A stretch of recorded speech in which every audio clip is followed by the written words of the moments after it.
వివాహాది శుభకార్యములకు, పుట్టిన రోజులకు, మీటింగులకు అత్యాధునిక సదుపాయాలతో ప్రొద్దుటూరు వాసవి సర్కిల్ వద్ద నుంచి అతి సమీపాన మీకు అందుబాటు ధరలలో happy banquet AC function hall మీకు స్వాగతం పలుకుతుంది. మా ఫంక్షన్ హాల్ నందు వంట సామాగ్రి మరియు విశాలమైన కార్ పార్కింగ్, అతి తక్కువ మెయింటెనెన్స్ ఖర్చుతో ఏ ఫంక్షన్ అయినా మా happy banquet AC function hall నందు జరుపుకొని ఆనందాన్ని పొందండి. బుకింగ్ కొరకు సంప్రదించండి. మా సెల్ నంబర్ 9160602388 7799900211. నీకు పెన్షన్ వచ్చేంత వరకు నాకు వారం రోజులకు ఒకసారి ఫోన్ చేయండి అని చెప్తా. నువ్వు రాసి పన్నది ఫోన్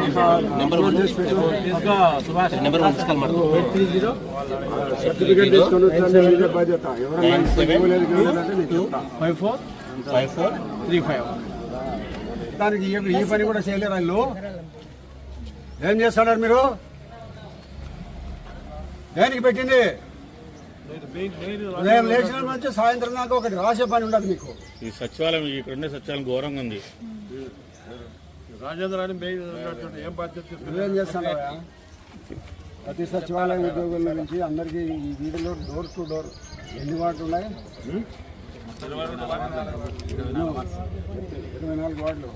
24 వార్డులలో సచివాలయానికి ఏ వార్డు సంబంధం, ఏ సంబంధం వాళ్ళతో బయోడేటా తీసుకొని వాళ్ళ దగ్గర నుంచి తీసుకొని ప్రతి ఒక్కరికి నెల రోజుల లోపల పెన్షన్ కానీ, రాజువారి కృషి కానీ, మన రేషన్ కార్డు కానీ ప్రతి ఒక్కటి ప్రభుత్వం ఇస్తాందో వాళ్ళ ఎలిజిబిలిటీని చూసి మీరు చెయ్యి. నెల రోజుల లోపల ఎన్ని వార్డు కంప్లీట్ చేయి. నువ్వు ఊరికే ఎప్పుడు ఆఫీసులో కూర్చొని నువ్వు ఉంటా అంటే దేనికి? సచివాలయ వ్యవస్థ దేనికి పెట్టింది?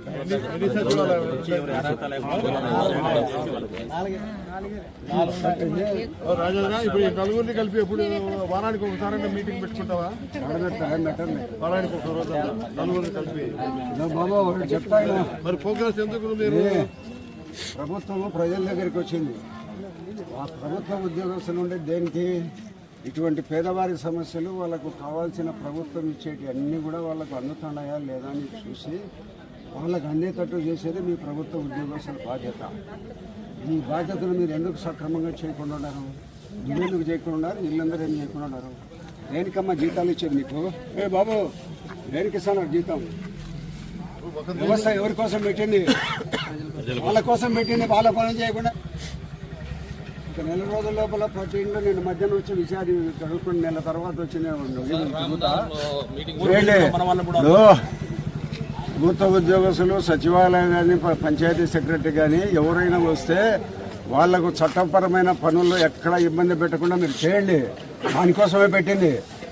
మీరు గ్రూపులు, సిస్టాలు ఇవన్నీ మీకు పనిలే. ప్రభుత్వ ఉద్యోగస్తులు మీరు ఈ పంచాయతీలో సచివాలయం పైన విపరీతం కంపెనీలు వస్తున్నాయి, పలకడం లేదు, ప్రజలు చాలా ఇబ్బంది పడుతున్నారు.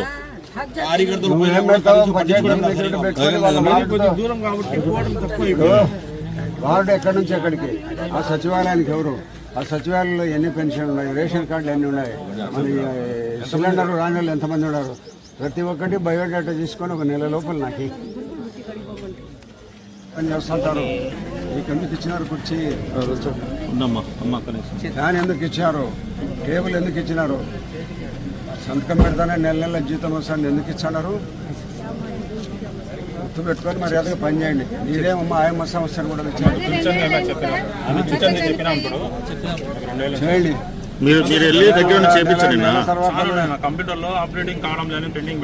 ఒక నెల తర్వాత నేను మళ్ళా వచ్చి వీధుల్లో తగ్గుతా. సరే మా అమ్మ పేరు రాసుకొని 4వ సచివాలయం అంటే వాళ్ళతో మాట్లాడండి. వాళ్ళు ఎవరు రాలేదు. 4 చెయ్యి. అన్నీ నువ్వు సంపాదించి నువ్వే తయారు చేసుకో. బర్త్ సర్టిఫికెట్, డెత్ సర్టిఫికెట్ అన్నీ. ఎవరన్నా నీకు ఇవ్వకుండా డెత్ సర్టిఫికెట్ అన్నీ ఇవ్వకుండా ఎవరన్నా ఉంటే నాకు ఫోన్ చేయండి, నేను చెప్పిస్తాను.